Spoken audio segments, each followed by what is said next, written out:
Welcome back to Fashion Crunch. I'm Alex Batdorf, the CMO of ZipFit Denim. We simplify and customize men's jeans shopping. Today I have Liz Salcedo of Everpurse. Hello. Thank you so much for being here today. Of course. Thank you for having me. Awesome. I'm really excited to actually talk about wearables because it's obviously a rising trend. It's a buzzword. Everyone's talking about it. So many brands are hopping on board.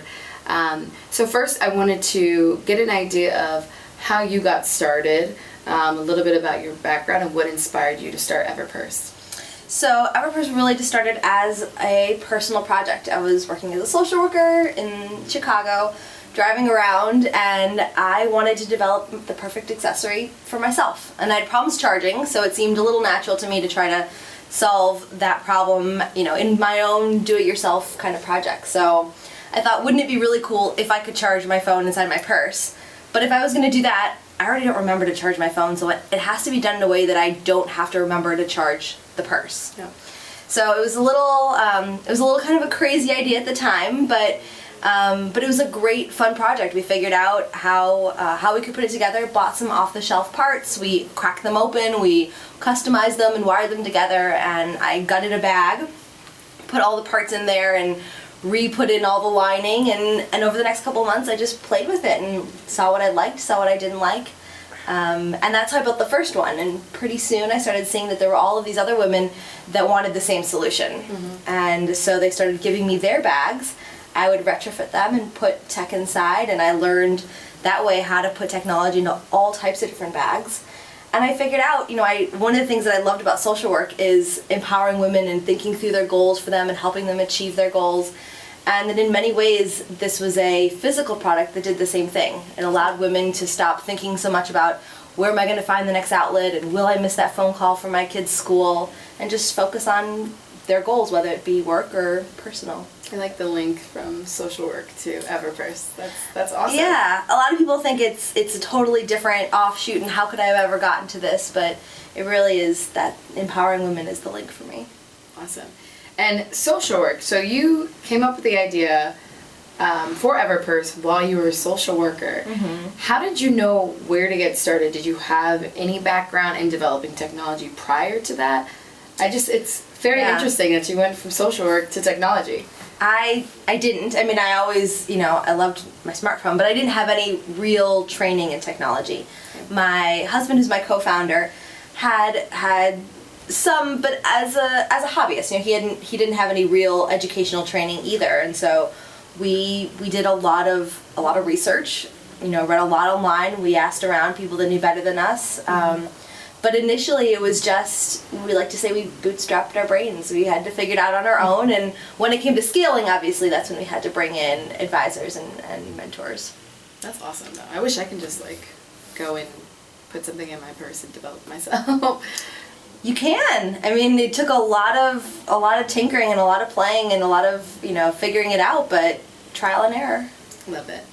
And I feel like the wearables market is still trying to define itself, especially in fashion. I see that there are so many fancy looking products out there, but none of them really have not many. Everpurse obviously does, but a lot of them are not really differentiating themselves from your smartphones. Mm-hmm. What do you think smart brands are doing in order to differentiate themselves? Yeah, I think you hit on something important. I think you're right. A lot of them are trying to replicate something that your smartphone does, particularly, now that Apple has come out with more health-related apps, more and more your smartphone's going to do the kinds of things that other wearables are doing. And I think people are never going to let go of their smartphone. They're always going to look to their smartphone first. It has to be something that complements what your smartphone is doing, enhances it. Yeah, absolutely.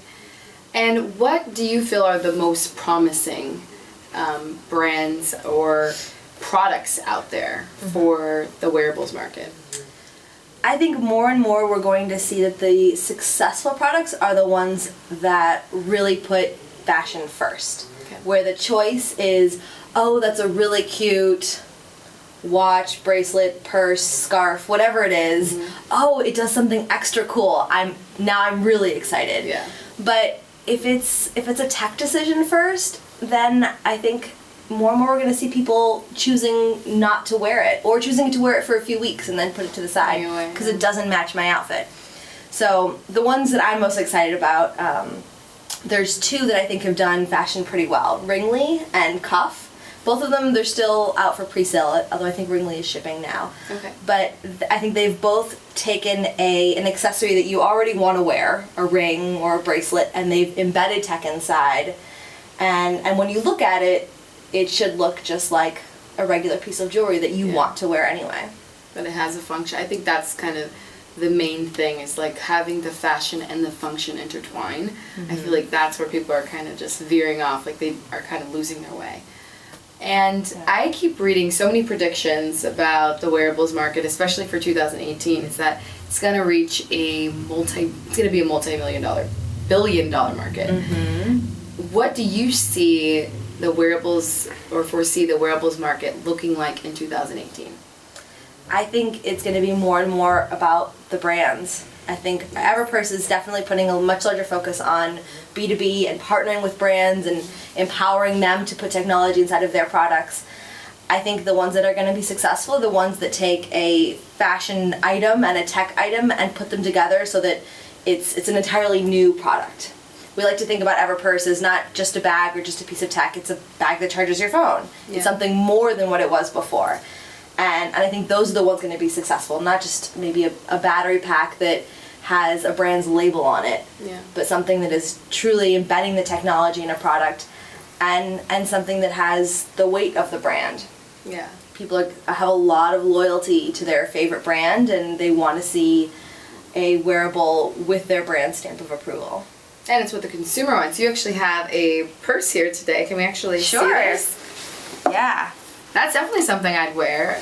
So a big part of our focus is making sure there's no wires, no cables, nothing that distracts from the bag, so that when we are partnering with some of these different brands that we're talking to, they want to make sure that nothing distracts from the design, the look. It looks like a purse, you feel like it's a purse, but it does something special. So you take your phone and make sure the sound's on so you guys can hear it, drop it inside.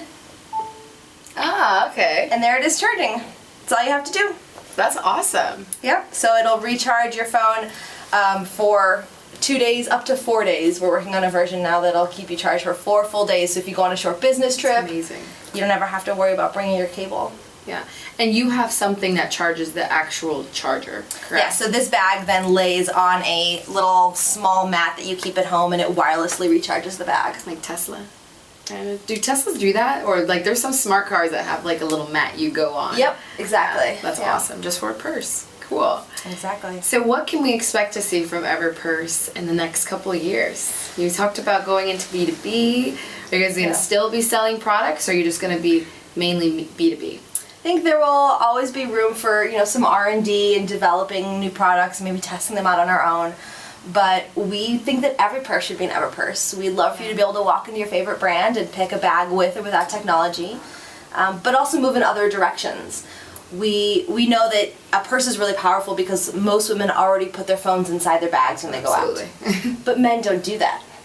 So if we were going to develop something for men, it would have to look like maybe a suit jacket or pants pockets or wherever they put their phone, however they use their technology.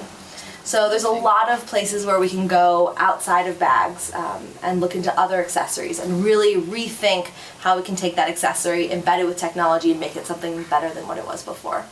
I like it. I think you guys are going to definitely grow very fast. I hope so. Make sure to check out Liz Salcedo. You can check her out on, is it everpurse.com? Yep. Everpurse.com. You can order directly from the site, and make sure to be on the lookout for any new relationships they might be putting together in the next couple of months or to a year. And make sure to look out for the next Fashion Crunch episode next week.